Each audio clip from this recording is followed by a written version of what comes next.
Hello students. Now in this video we will start chapter laws of motion of class 11. तो अब इसमें हम किसकी बात करेंगे? लॉज ऑफ मोशन की। तो जब हम लॉज ऑफ मोशन की बात करते हैं तो सबसे पहले एक टर्म आता है फोर्स। क्या आता है? फोर्स। तो बेसिकली फोर्स क्या है? ठीक है, बेसिकली फोर्स क्या है? तो फोर्स क्या है? पुश और पुल। क्या है? पुश और पुल। That can push or pull that can change state of motion of an object. State of motion of an object. क्या? तो बेसिकली अगर कोई बोले डिफाइन फोर्स, तो आप फोर्स को कैसे डिफाइन करेंगे? The push or pull on an object with mass that causes it to change its state of motion or that causes to change its velocity. तो push or pull on a mass of object that causes to change its velocity. अच्छा, या फिर मैंने लिखा है I have written change of state of motion. तो अगर object आपका रेस्ट पे है तो हो सकता है वो किस में आ जाए? मोशन में आ जाए। अगर आपका ऑब्जेक्ट मोशन में है तो हो सकता है वो रेस्ट पे आ जाए, या फिर फोर्स की वजह से क्या चेंज हो जाए? Direction of motion. Direction of motion अगर क्या हो जाए? आपका चेंज हो जाए। क्या हो जाए? अगर आपका डायरेक्शन ऑफ मोशन क्या हो रहा है? चेंज हो रहा है। तो अगर रेस्ट से मोशन में आ जाए, या फिर मोशन से रेस्ट पे आ जाए, या फिर क्या हो जाए? डायरेक्शन ऑफ मोशन क्या हो जाए? चेंज हो जाए। तो ऑब्जेक्ट किसके अंडर में है? किसी फोर्स के अंडर में है।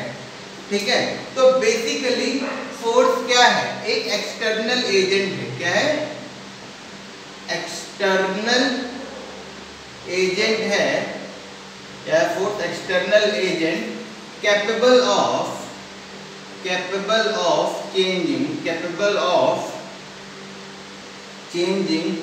state of motion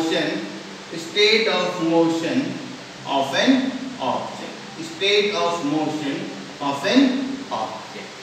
ठीक है, तो फोर्स बेसिकली क्या है? एक एक्सटर्नल एजेंट है। क्या है? एक एक्सटर्नल एजेंट है। वो क्या कर सकता है?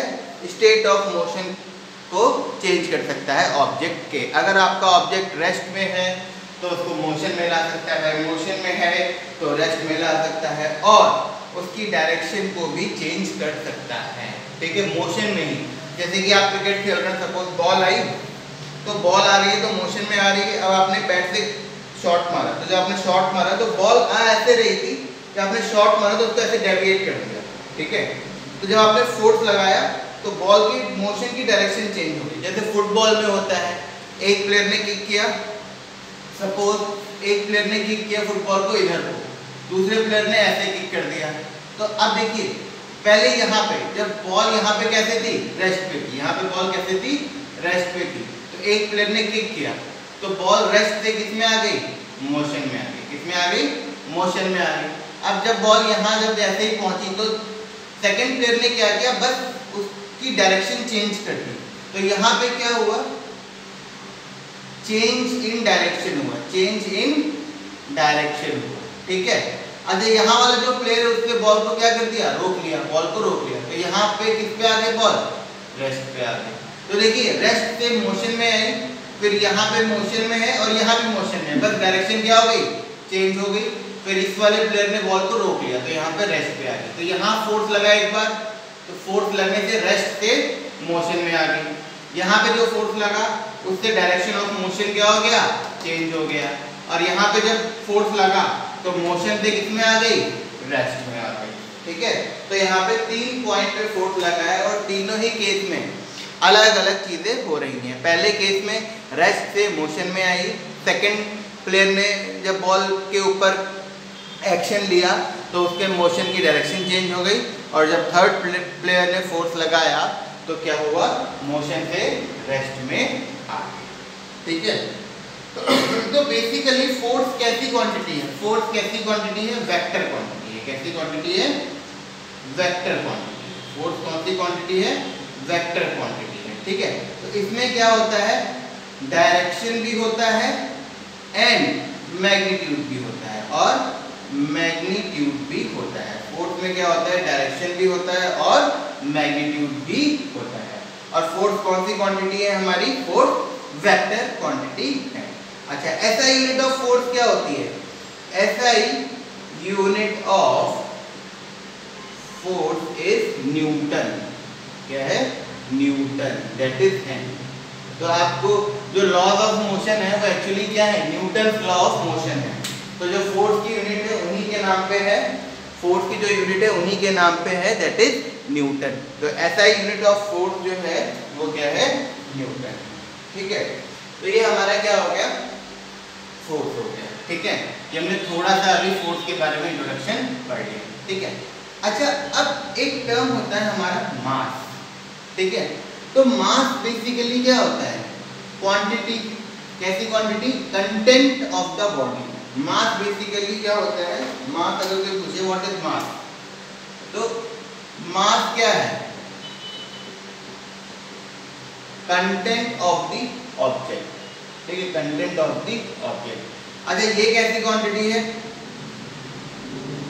स्केलर क्वांटिटी है। मास कैसी क्वांटिटी है? Scalar quantity. ठीक है, और फोर्स चेंज हो सकता है अलग अलग, लेकिन जो आपका फोर्स अलग अलग आप जो है, फोर्स बेसिकली क्या होता है वो अभी हम आगे डिस्कस करेंगे। फोर्स आप चेंज कर सकते हैं, बट किसी भी बॉडी का जो मास है वो चेंज नहीं होता है। ठीक है, it always remains same. It always remains same. मतलब अगर वो कंटेंट कम कर दोगे तो ऑब्वियसली मास कम हो जाएगा, बट सेम कंटेंट है तो मास सेम रहेगा। फॉर एग्जांपल जैसे हम लोग हैं, अब ज़्यादा डाइट अगर अपनी बढ़ा देंगे तो ऑब्वियसली मोटे हो जाएंगे तो मास ज़्यादा हो जाएगा। एकदम डाइट कम कर देंगे तो हमारा मास क्या हो जाएगा? कम हो जाएगा।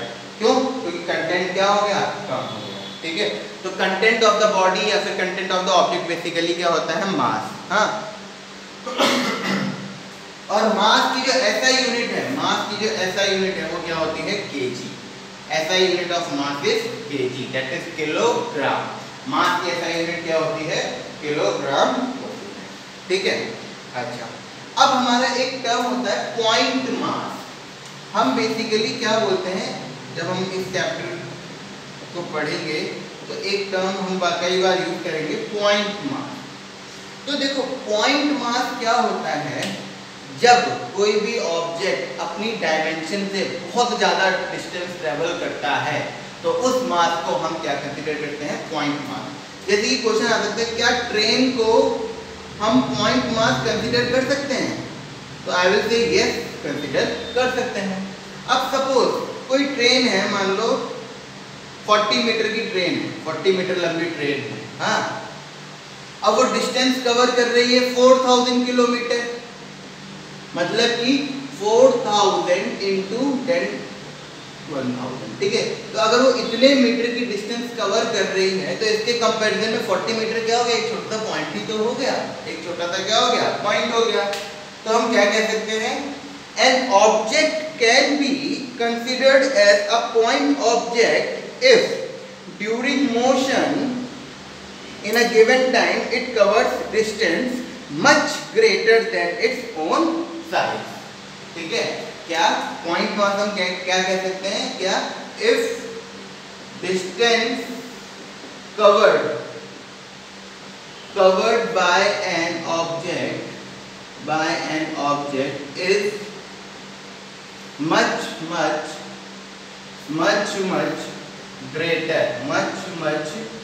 greater than its own size।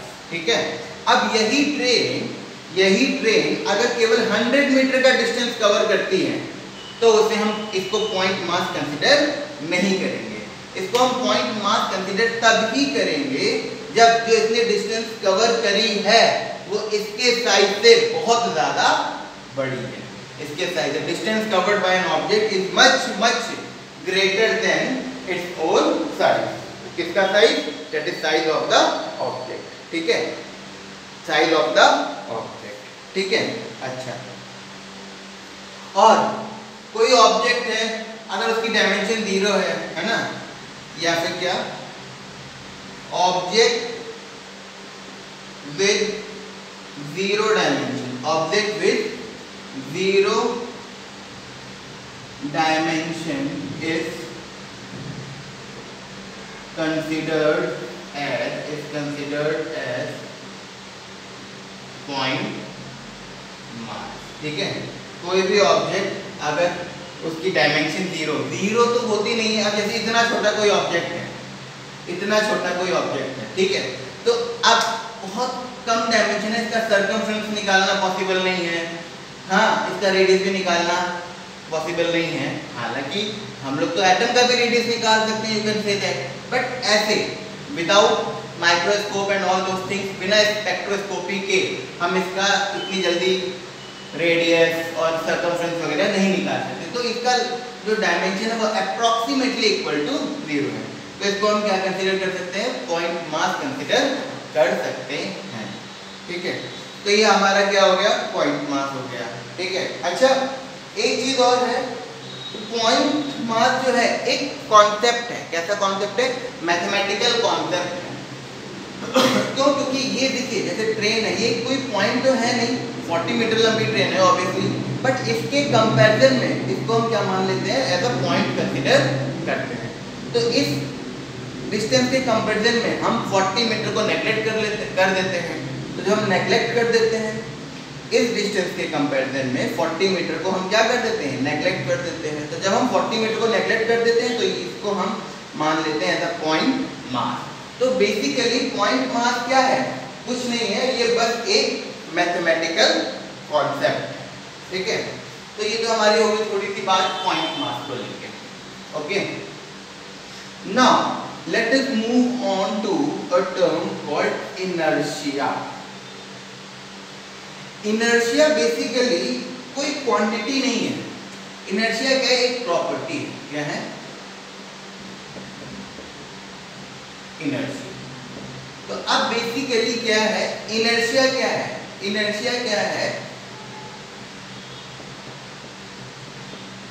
Property associated with matter. Property associated with matter, ये हमारा क्या है? इनर्शिया। तो बेसिकली इनर्शिया क्या है? प्रॉपर्टी एसोसिएटेड विद मैटर, ठीक है। या फिर मैटर यहाँ पे क्या है? कोई भी बॉडी, ठीक है। तो अब by virtue of which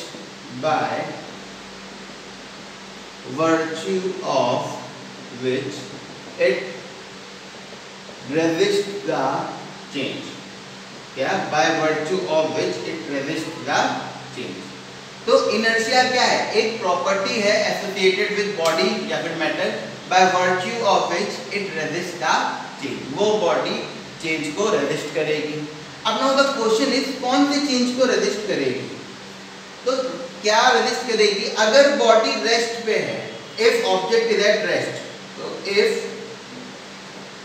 object is at rest, तो इट ट्राइज टू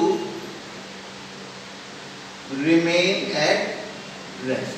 अगर आपका ऑब्जेक्ट रेस्ट पे है तो वो अपने आप को रेस्ट पे ही रखने की कोशिश करेगा, ठीक है। अच्छा, और अगर आपका object, if object is in uniform motion, is in uniform motion, तो it tries to remain in uniform motion।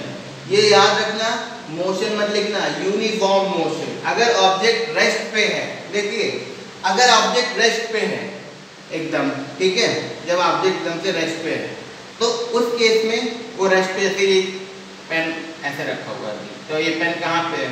Marker rest पे है, ठीक है, यूनिफॉर्म मोशन में है, तब तो इन दोनों ही केस में आपका एक चीज देखिए, एक्सेलरेशन क्या होगा, जीरो होगा। क्या होगा, जीरो होगा। ठीक है, तो क्या इनर्शिया बेसिकली क्या है, it is the property associated with body.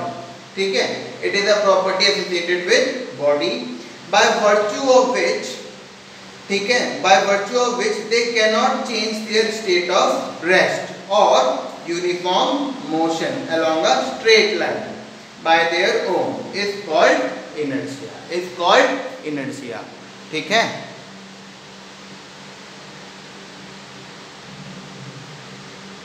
तो बेसिकली जब हम इनर्शिया की बात करते हैं, तो वो क्या करता है, चेंज को रेजिस्ट करता है।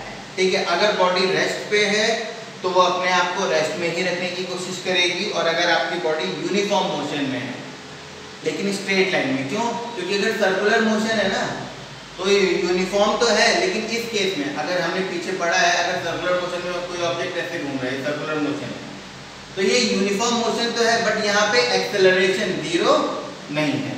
ठीक है, तो इसीलिए यहाँ पे एप्लीकेबल नहीं होगा। कहाँ होगा, अगर ऑब्जेक्ट रेस्ट पे है तो वो अपने आप को रेस्ट में ही रखने की कोशिश करेगा, और अगर ऑब्जेक्ट आपका यूनिफॉर्म मोशन में है तो वो अपने आप को यूनिफॉर्म मोशन में ही रखने की कोशिश करेगा।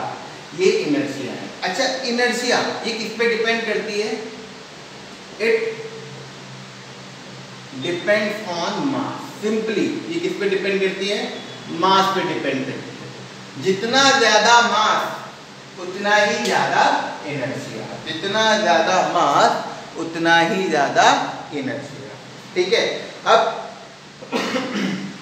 सपोज कोई एक हल्की फुल्की चेयर है, हल्की फुल्की प्लास्टिक की चेयर है, ठीक है, और एक बड़ा सा ट्रक है, उसमें व्हील्स नहीं है, तो किसको पुश करना आसान रहेगा, चेयर को आप पुश करेंगे वो मोशन में आ जाएगी, और अगर मोशन में है आप पैर लगा के रोक सकते हैं। ठीक है, but this cannot be the case for truck.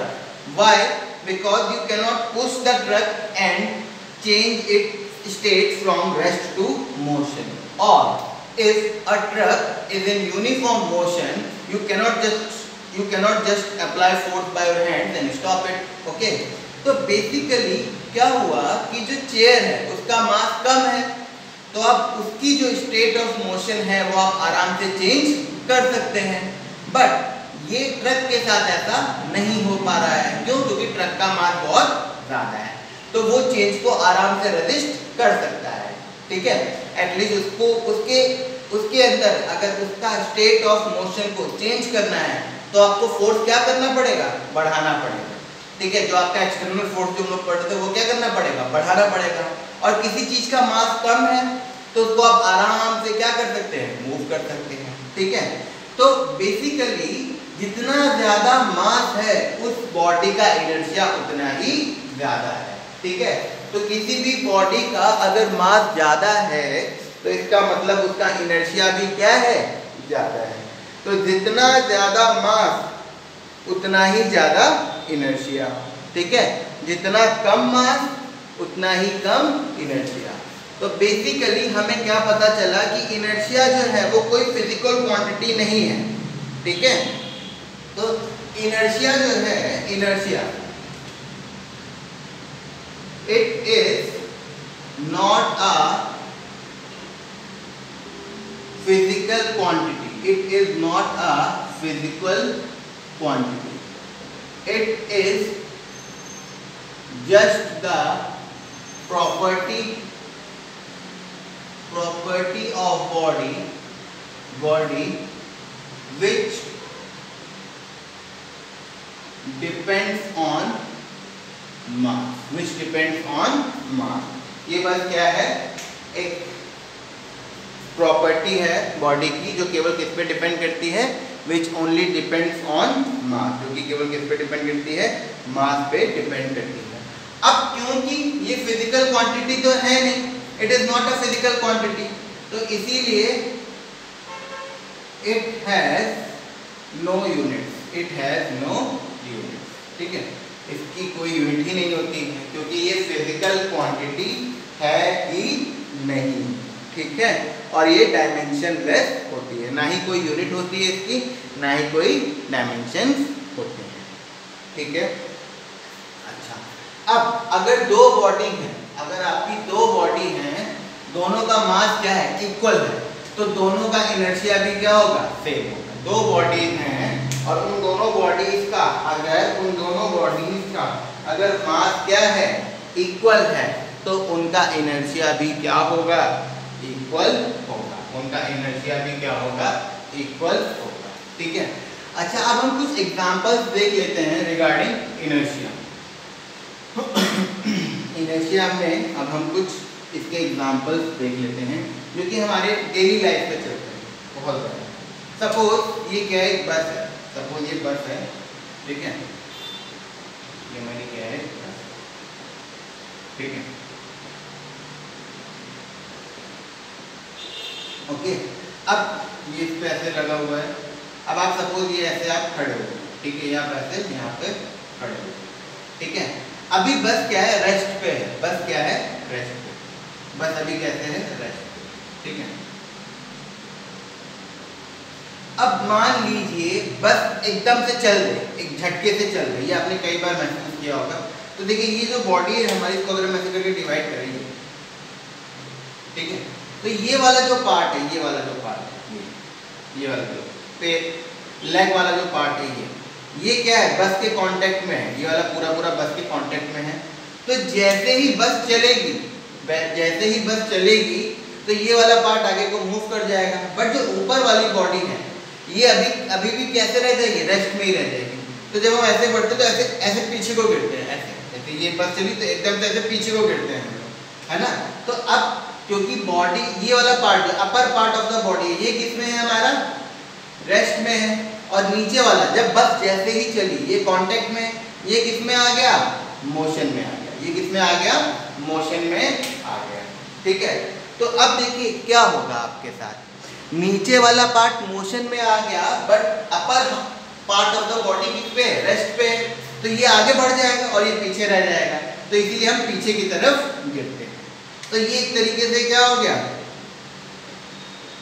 Inertia of rest. ये क्या हो गया, इनर्शिया ऑफ रेस्ट। अगर समझ में नहीं आया तो आप फिर से समझ लीजिए। देखिए जैसे ये पेन अगर है ऐसे रखा हुआ है वहां पर, ठीक है, तो अभी तो ये पूरा चल रहा है, और अगर एकदम से चले, देखिए जैसे एकदम से अगर हम चलाएं इसको, जैसे कि ये नीचे वाला पार्ट नीचे मूव कर जाए, देखिए पेन पीछे को गिरेगा, पेन किधर को गिरेगा, पीछे को गिरेगा। क्यों, क्योंकि अपर हाफ क्या है, रेस्ट पे है, अपर हाफ रेस्ट पे, तो ये वाला पार्ट आगे को चला जाता है, पीछे वाला रेस्ट पे रह जाता है, तो इसलिए ऐसा लगता है वो पीछे को गिर रहा है। ठीक है, अगर बॉडी बस रेस्ट पे एकदम से मोशन में आती है, या फिर आप बाइक पे हैं, जो पीछे बैठा होता है एकदम से अगर आपने बाइक चलाई तो जो वेस्ट के पूरा नीचे वाला पार्ट है वो पूरा बाइक के कांटेक्ट में, और ऊपर वाला पार्ट पीछे की तरफ लीन हो जाता है। क्यों क्यों पीछे की तरफ गिरता है, क्यों, क्योंकि वो वाला पार्ट रेस्ट पे और नीचे वाला पार्ट आपका मोशन में आ चुका है, तो वो पीछे की तरफ गिरता है। ठीक है, तो ये, और वही बस अगर स्लो स्लो चलती है, बहुत धीरे धीरे पिकअप लेती है, तो ऐसा नहीं होता है, क्योंकि चेंज बहुत स्लो हो रहा है, इसीलिए हमें ज़्यादा पता नहीं चलता है। सेम इज द केस, अब अगर मोशन से एकदम से बस ड्राइवर ने ब्रेक अप्लाई कर दिए, एकदम से क्या अप्लाई कर दिए, ब्रेक अप्लाई कर दिए, तो जैसे ही उसने ब्रेक अप्लाई किए, अब नीचे वाला part, let me take it here, अब ये वाला पार्ट एकदम से किसमें आ जाएगा, रेस्ट पे आ जाएगा, ये वाला पार्ट किसमें आ जाएगा, आपका रेस्ट पे आ जाएगा, बट अपर पार्ट अभी भी किसमें है, मोशन में है, अपर पार्ट अभी भी किसमें है, मोशन में है, तो ये वाला पार्ट आप आगे की तरफ गिरेंगे। आप कैसे गिरेंगे, आप बस के रुकते ही आप आगे की तरफ गिरेंगे, तो ये क्या हो गया आपका, inertia of motion, inertia of motion. तो यहाँ पे बॉडी का अपर पार्ट रेस्ट में रखने की कोशिश कर रहा था अपने आप को, यहाँ पे अपने आप को मोशन में रखने की कोशिश कर रहा है। ठीक है, तो ये बेसिकली कुछ एग्जांपल्स हो गए। अच्छा, ऐसे ही एक एग्जांपल और ले लेते हैं, बहुत ही कॉमन एग्जांपल है, जैसे कि कार्पेट होती है, जो कार्पेट वगैरह होती है वो घर पे कैसे साफ करी जाती है जनरली। तो क्या करते हैं लोग, ऐसे कार्पेट टांग देते हैं, ये कार्पेट हमने टांग दी, फिर उस पर डंडे से मारते हैं, ऐसे करके बहुत जोर से मारते हैं। तो जब हम डंडे से मारते हैं तो देखते हैं उसमें से डस्ट पार्टिकल्स निकलते हैं, मतलब धूल निकलती है। तो वो धूल कैसे निकलती है, जैसे कि सपोज डस्ट पार्टिकल है, ये बोर्ड को कार्पेट मान लीजिए, ये आपके क्या है, डस्ट पार्टिकल से जा रही है। हाँ, ये आपके डस्ट पार्टिकल, ठीक है। अब हुआ क्या कि पूरी कारपेट रेस्ट पे है, डस्ट पार्टिकल भी यहाँ पे रेस्ट पे है, ठीक है। अब जब हम बहुत जोर से ऐसे करके मारेंगे, ऐसे करके इस पे डंडा मारेंगे, तो कारपेट पीछे की हो जाएगी, कारपेट ऐसे पीछे को चली जाएगी और डस्ट पार्टिकल यहीं पे रह जाएंगे, फिर वो नीचे गिर जाएंगे। क्यों? क्योंकि डस्ट पार्टिकल एकदम से मोशन में आ पाएंगे नहीं, तो वो फटाफट नीचे गिर पड़ेंगे, ठीक है। तो ये आपका एक एग्जाम्पल हो गया, कारपेट इसी कॉन्सेप्ट से क्लीन होती है। हालांकि जो क्लीन कर रहे होते हैं उनको पता नहीं होता है, बट तो ये हमारा बेसिकली क्या हो गया, इनर्शिया का कॉन्सेप्ट हो गया, ठीक है। अच्छा, इसी में एक चीज हम लोग और देख लेते हैं, क्या? तो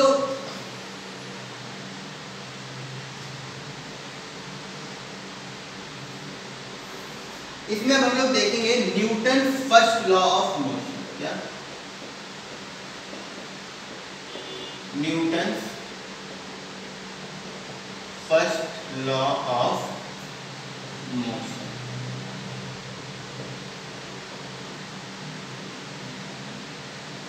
तो Newton first law of motion जो हम लोग पढ़ेंगे, उससे पहले हम लोग कुछ चीज देखेंगे। वो चीज क्या है? Let me discuss it with you.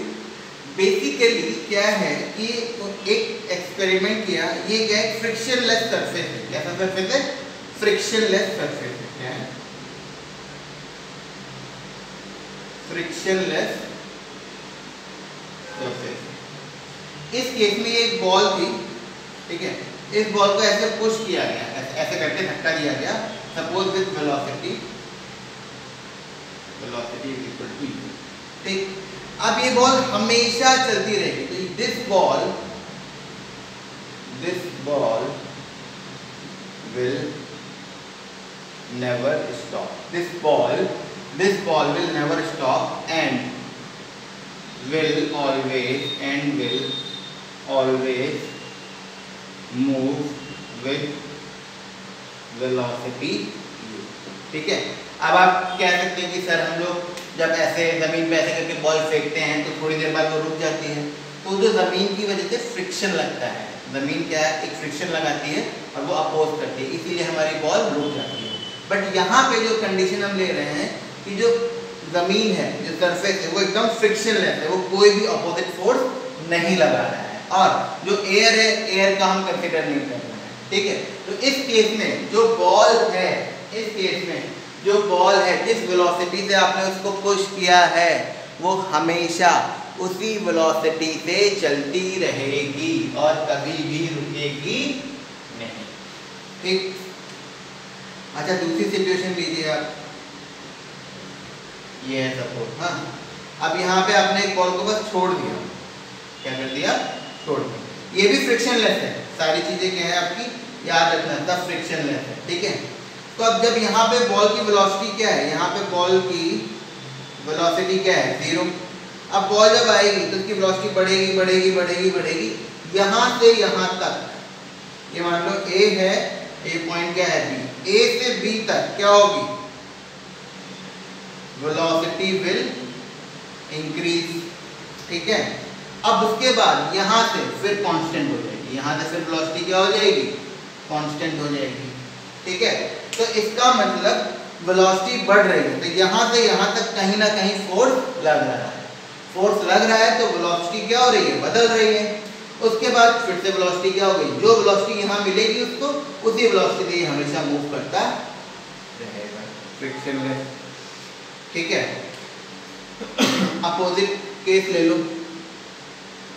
अब यहाँ से अगर आपने बॉल को ऊपर की तरफ पुश किया किसी वेलोसिटी से, तो ये जाएगी जाएगी, कब तक जाएगी? यहाँ कहीं तक जाएगी, जब तक इसकी वेलोसिटी क्या नहीं हो जाती? 0 नहीं हो जाती। तो यहाँ पे वेलोसिटी क्या हो रही थी? इंक्रीज हो रही थी। यहाँ पे वेलोसिटी क्या हो रही है? डिक्रीज हो रही है, ठीक है।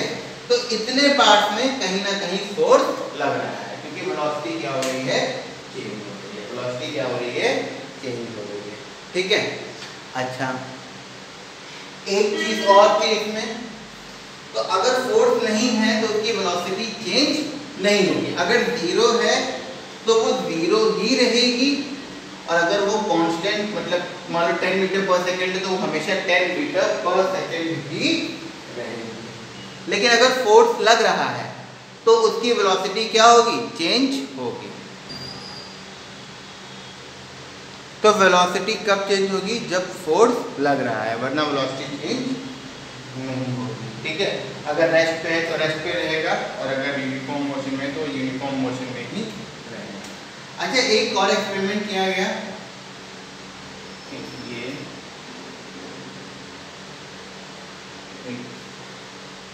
वेट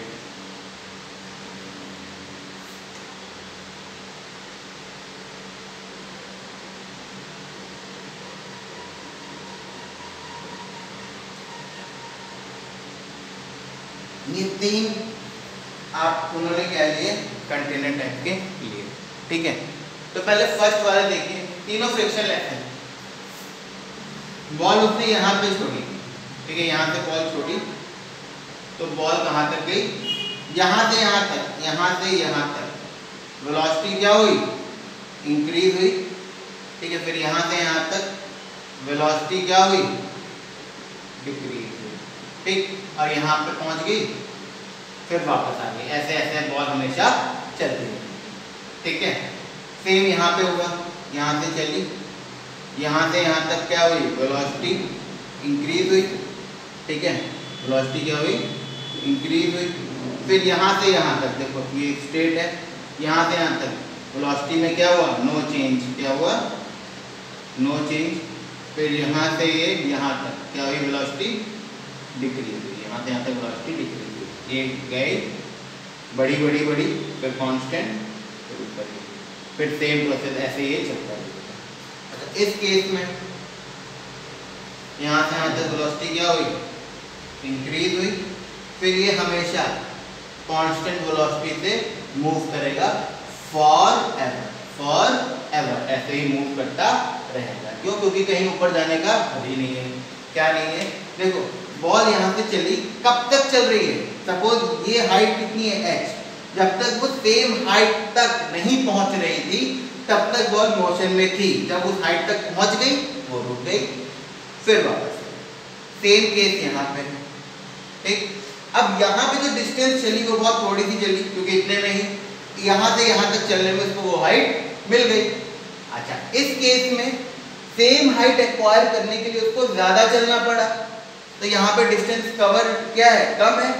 यहाँ पे डिस्टेंस कवर्ड क्या है, ज्यादा, क्योंकि उसी हाइट तक पहुँचने के लिए उसे इतना चलना पड़ा। और यहाँ पे वो जल्दी मिल गई उसको वो हाइट जहाँ से उसको छोड़ा गया था, तो यहाँ पे वो कम डिस्टेंस ट्रेवल करेगी, यहाँ पे ज्यादा, और यहाँ पे इनफाइनाइट। क्यों, यहाँ से चली, अब वो रुकेगी कब, जब तक उसको वही हाइट नहीं मिल जाती। अब यहाँ से तो उसको वो हाइट कभी मिलेगी नहीं, क्योंकि ये इनफाइनाइट तक गया है, तो ये बॉल जो है इनफाइनाइट तक चलती रहेगी। तो बॉल कब तक नहीं रुकेगी, जब तक कि उसको वो जिस हाइट से उसको रिलीज किया गया है वो हाइट वो वापस एक्वायर ना करे। ठीक है, और ये तीनों ही फ्रिक्शनलेस है। तो ये 3 चीजें जब हमने देखी पीछे वाले एक्सपेरिमेंट और ये वाले, तो न्यूटन ने क्या कहा कि A is equal to 0 if and only if net external force acting on an object is, acceleration 0 है if and only if F external is equal to 0। ये क्या था, Newton first law of motion था। कि कहने का मतलब क्या है, if net external force acting on an object is 0. If net external force acting on an object is 0, then body if body is at rest, it will remain at if body is in uniform motion, if body is in uniform motion, तो फिर it will remain in uniform motion. तो क्या कह रहे हैं Newton first law कि अगर net external force जो बॉडी पे है वो अगर जीरो है, मतलब कि कोई भी नेट एक्सटर्नल फोर्स नहीं लग रहा है, तो अगर बॉडी रेस्ट पे है तो वो अपने आप को रेस्ट में ही रखेगी, और अगर यूनिफॉर्म मोशन में है तो वो अपने आप को यूनिफॉर्म मोशन में ही रखेगी। तो देखिए ये जो फर्स्ट लॉ ऑफ मोशन है, ये थोड़ा थोड़ा ये जो चीज है इनर्शिया की तरह नहीं लग रहा कि इनर्शिया क्या है, property associated with body because of which if body is at rest वो अपने आप को रेस्ट में ही रखना चाहेगी, और बॉडी अगर यूनिफॉर्म मोशन में है तो वो अपने आप को यूनिफॉर्म मोशन में ही रखना चाहेगी, है ना। तो इसका मतलब Newton first law of motion को हम लॉ ऑफ इनर्शिया भी कह सकते हैं। Newton first law of motion क्या होता है, हमारा लॉ ऑफ इनर्शिया भी हो सकता है, ठीक है।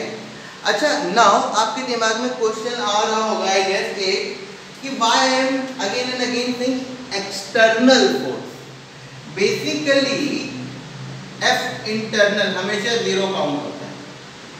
Suppose you are sitting inside the train, आप ट्रेन के अंदर बैठ के अगर आप ट्रेन को पुश करोगे तो ट्रेन के ऊपर कोई फोर्स काउंट नहीं होगा। अब ऑब्वियसली आप लोग सोच रहे होंगे कि अगर बाहर से भी पुश करेंगे तब भी नहीं काउंट होगा, बाहर से भी हम फोर्स लगा के ट्रेन को हिला तो पाएंगे नहीं, तो वो तो ट्रेन का मास बहुत ज़्यादा है इसलिए नहीं हिला पाएंगे। बट चलो हम लोग कार की बात कर लेते हैं। Now if you are inside sitting inside the car, आप कार के अंदर बैठे हैं, अब आप कार के अंदर बैठ के कार को धक्का दे रहे हैं तो कार मूव नहीं करेगी, बट आप बाहर बैठ के अगर थोड़ा सा पुश लगाएंगे तो कार मूव कर जाएगी।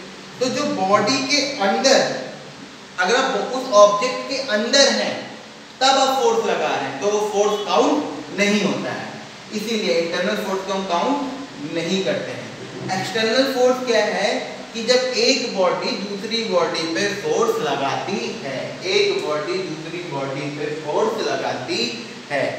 अभी ये भी चीज हम लोग डिस्कस करेंगे, बट मैं अभी आपको एक एग्जांपल दे लेता हूँ। जब let me give an example, Deepawali में जब हम लोग फायर क्रैकर्स चलाते हैं तो रॉकेट जैसे हम चलाते हैं, है ना, रॉकेट सुना होगा आपने, तो ऐसे बॉटल में रखकर रॉकेट ऐसे करके गया, हाँ, इस पॉइंट पे सपोज रॉकेट ब्लास्ट हुआ, आवाज आई, तो रॉकेट ब्लास्ट हुआ तो जो मेन रॉकेट वाला जो पार्ट है ना उसके मोशन पे कोई फर्क नहीं पड़ता, वो तो जब फटा तो कागज के चीथड़े उड़ गए, बट जो रॉकेट की जो डंडी वाली पार्ट है वो ऐसे ही यही मोशन को फॉलो करेगी। जैसे प्रोजेक्टाइल जा रहा है, उड़ा रॉकेट, यहाँ पे आके ब्लास्ट हुआ, बट जो वो मेन डंडी है वो पूरी ऐसे ही जाएगी क्योंकि उसके मोशन पे कोई फर्क नहीं पड़ेगा ब्लास्ट की वजह से। क्यों?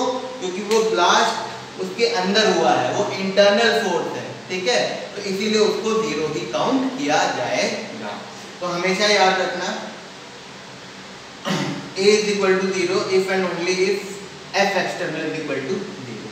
एक एग्जांपल और दे देता हूँ मैं आपको जिसमें कि आपका ये क्लियर हो जाएगा। ये जो बोट सेल होती है एयर की वजह से, सेल मतलब सेलिंग ऑफ बोट, ये सपोज हमारी क्या एक बोट है, ये हमारी क्या एक बोट है, ठीक है, ये हमारी क्या है एक बोट, ठीक है, ठीक है, ये क्या है आपका उस पर बोट, ठीक है। अब विंड ब्लो हो रही है, क्या हो रही है आपकी, विंड ब्लो हो रही है, हवा चल रही है, ठीक है, कि जब हवा चलेगी, ठीक है, थोड़ी सी हवा चलेगी, तो अब जब हवा चलेगी, ठीक है, तो ये आपकी बोट आगे की तरफ सेल करना शुरू कर देगी, मूव करना शुरू कर देगी, ठीक है। सेकंड केस लेते हैं, और ये थोड़ी सी भी हवा चलेगी आपकी विंड मूव करना और बोट मूव करना शुरू कर देगी। सेकंड केस लेते हैं, ठीक है, अब विंड बिल्कुल भी नहीं चल रही है, विंड बिल्कुल भी नहीं चल रही है, ठीक है। अब आपने क्या सोचा, एक बड़ा सा फैन ले लिया, जायंट फैन ले लिया और इस बोट पे रख दिया, इस बोट पे रख दिया जायंट फैन, ठीक है। आपने सोचा भाई ये फैन चलाएंगे ऐसे गोल गोल तो इस पे हवा लगेगी, और ये मूव कर जाएगी, बट नहीं मूव करेगी, बट मूव नहीं करेगी। क्यों? क्योंकि ये फैन इस बोट में ही है। अब ये चलेगा तो ये पूरा एक सिस्टम हो गया, ये पूरा एक सिस्टम हो गया। तो ये जो इसकी वजह से जो फोर्स लग रहा है वो क्या हो जाएगा? इंटरनल फोर्स हो जाएगा। तो उससे एक्सटर्नल फोर्स पे कोई फर्क नहीं पड़ेगा, एक्सटर्नल फोर्स जीरो ही रहेगा। और यहाँ पे हल्की सी विंड, क्योंकि वो बाहर से आ रही है, वो इसको मूव कर देगी, बट ये मूव नहीं करेगी।